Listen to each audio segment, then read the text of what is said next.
Hello नमस्कार, मी आशा. माझ्या मराठी चॅनलवर तुम्हा सगळ्यांचं अगदी मनापासून स्वागत आहे. सर्वांना श्री स्वामी समर्थ.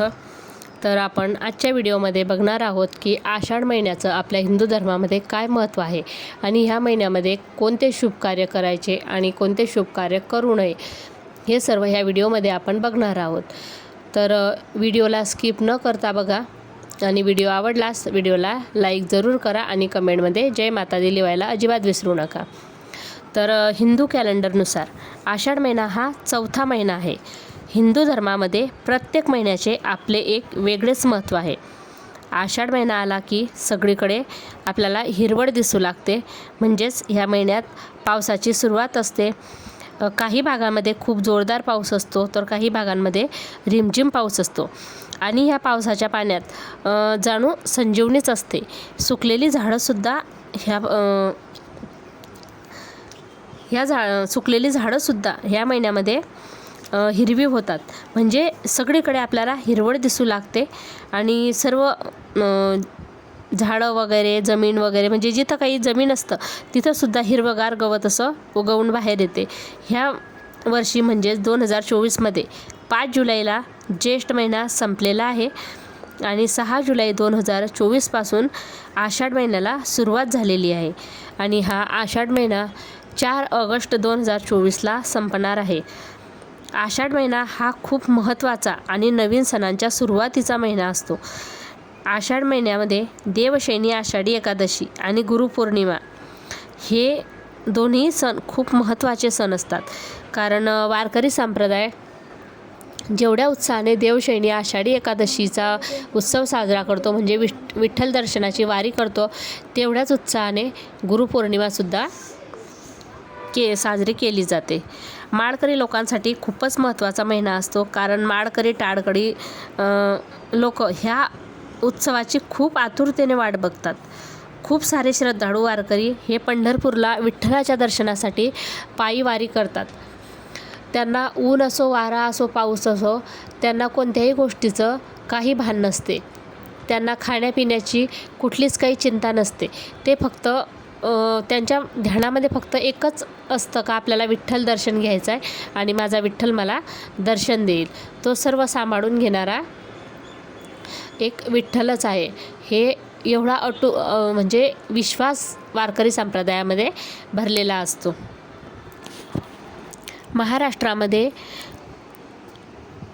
पंढरपूर वारीला खूप महत्त्वाचं स्थान दिलं जाते. म्हणजे विठ्ठल दर्शनाला खूप एक महत्त्वपूर्ण स्थान आहे. महाराष्ट्राच्या कान्याकोपऱ्यातून लोक पायी वारी करत पंढरपूरला जातात. कोणी 500 किलोमीटरवरून तर कोणी 1000 किलोमीटरवरून पायी वारी करतात. एक दीड महिना पायी चालतात आणि विठ्ठल दर्शन घेतात. देवशयनी आषाढी एकादशीनंतर लगेच 4 दिवसानंतर गुरुपौर्णिमा असते. गुरुपौर्णिमेला पण आपल्या गुरूंचं पूजन करून त्यांची भक्तिभावाने उपासना करतात. त्यांनी दिलेल्या मंत्राचा जप करतात. हे सर्व आषाढ महिन्यातच साजरं केलं जातं. यानंतर चालू होतो तो चतुर्मास. चतुर्मासामध्ये भगवान विष्णू योग निद्रेला जातात असं आपल्या धार्मिक ग्रंथामध्ये सांगितलेलं आहे आणि अशी श्रद्धाही आहे. तर आषाढ महिन्यात भगवान विष्णूंची, सूर्यदेवाची, शिवजीची आणि विठ्ठलाची पूजा अर्चना केली जाते. ह्या महिन्यात रोज ब्रह्ममुहूर्तावर उठावे, म्हणजेच सूर्योदयाच्या आधी उठावे आणि सूर्य उपासना किंवा रवी उपासना करावे. सूर्य उपासना केल्यामुळे आपल्याला इच्छित फलाची प्राप्ती होते आणि सूर्यासारखं तेज प्राप्त होते. आषाढ महिन्यात सप्तमीला व्रत उपवास करावे. काही नवीन व्रतांना सुरुवात करायची असेल तर ह्या महिन्यात तुम्ही करू शकतात. जर तुम्हाला शक्य होत असेल तर नदीवर स्नान करा किंवा अंघोळीच्या पाण्यात गंगाजल वगैरे टाकून अंघोळ करावे. ह्या महिन्यात गहू, गूळ किंवा कपडे किंवा तुम्हाला शक्य असेल तर तुम्ही तांब्याची भांडीही गरिबांना किंवा ब्राह्मणांना दान करू शकतात. सूर्य उपासना केल्यामुळे आपले बरेच आजार बरे होतात आणि आपली जितकी जास्त सूर्य उपासना होईल तितका जास्त आपला आत्मविश्वास वाढतो. आपण रोज कुठेही न जाता अगदी आपल्या दारात उभं राहून सूर्य उपासना करू शकतो. सूर्यपूजामुळे सूर्यासारखं आपलं तेज वाढते आणि आपली कीर्तीही वाढते. सूर्य उपासनेनंतर आपण आपल्या देवघरासमोर बसून काही ग्रंथांचं वाचन करावे. म्हणजेच भागवद्गीता, शिवलीला अमृताचा पाठ किंवा हनुमान चालिसाचा सुद्धा आपण पाठ करू शकतो. सनातन धर्मामध्ये भगवान विष्णूंची पूजा पाठ केल्याने आपली इच्छा लवकर पूर्ण होते असं सांगितलेलं आहे. आषाढ महिना आषाढ महिन्यामध्ये विष्णू सहस्त्रनामाचा जप करावा किंवा पठण करावं. आषाढ महिन्याच्या सुरुवातीलाच तळण वगैरे काढून घ्यायचे आणि काहीतरी गोड बनवून आपल्या देवघरात देवांना नैवेद्य दाखवायचा. नैवेद्यामध्ये तुळशीपत्र अवश्य घालावे. आषाढ महिन्यामध्ये तळण खाल्ल्याने पोटाचे विकार कमी होतात. म्हणजे जे काही येणारे आजार आहेत ते तिथं थांबतात असं आपले पूर्वज सांगतात. आषाढ महिन्यात तीर्थयात्रा खूप शुभ आणि फलदायी ठरते. ह्या महिन्यात भगवान जगन्नाथांची सुद्धा रथयात्रा असते. ह्या महिन्यात कोणाशीही भांडण किंवा अपशब्द वगैरे टाळावे. ह्या महिन्यात अनेक सण असतात आणि नवीन व्रताला सुरुवातसुद्धा तुम्ही करू शकतात. जर तुम्हाला नवीन व्रत जसे की वैभवलक्ष्मी व्रत, गुरुवार, पशुपती व्रत किंवा इतर काही व्रतांना सुरुवात करायची असेल तर तुम्ही पौर्णिमेच्या आधी ह्या व्रतांना सुरुवात करू शकतात. पौर्णिमेच्या आधी का तर ते पण मी तुम्हाला सांगते का पौर्णिमा ही प्रकाशमयी असते आणि पौर्णिमेनंतर हळूहळू अंधाराला सुरुवात होते. तर जे काही आपल्याला शुभ काम करायचे असते किंवा काही चांगले व्रत उपवास सुरू करायचे असतात तर ते उजेडातच करावे. म्हणजे पौर्णिमेच्या आधी करावे. एकादशी ज्यांना करायची इच्छा आहे, म्हणजे ज्यांना रेग्युलर एकादशी करायची आहे, जी काही 15 दिवसातून आपली एकादशी येते ती एकादशी ज्यांना करायची आहे ते ह्या देवशयनी आषाढी एकादशीपासून रेग्युलर एकादशीला सुरुवात करू शकतात. एकादशी व्रत हे खूप पवित्र व्रत मानलं जातं. हिंदू धर्मामध्ये एकादशीला खूप महत्त्व आहे. असं सांगतात का येता जाता चर आणि एकादशी कर. म्हणजे आपण दिवसभर जरी फराळ खात राहिलं तरी चालेल. आपल्याला जेवढं लागेल तेवढं फराळ आपण खाऊ शकतो. फक्त ह्या दिवशी अन्न ग्रहण करायचं नाही. तर एकादशीचं खूप महत्त्व आहे.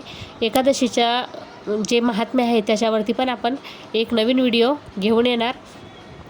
तर ज्यांना एकादशी करायची असेल त्यांनी ह्या देवशयनी आषाढी एकादशीपासून एकादशीला सुरुवात करू शकतात. ह्या महिन्यात तुळशी पूजेचे खूप महत्त्व सांगितलेलं आहे. रोज सकाळी तुळशीला पाणी घालून हळद कुंकू लावून अगरबत्ती लावायची आहे. म्हणजेच तुळशीची पूजा दोघंही टाईम आपल्याला करायची आहे, सकाळी पण आणि संध्याकाळी पण.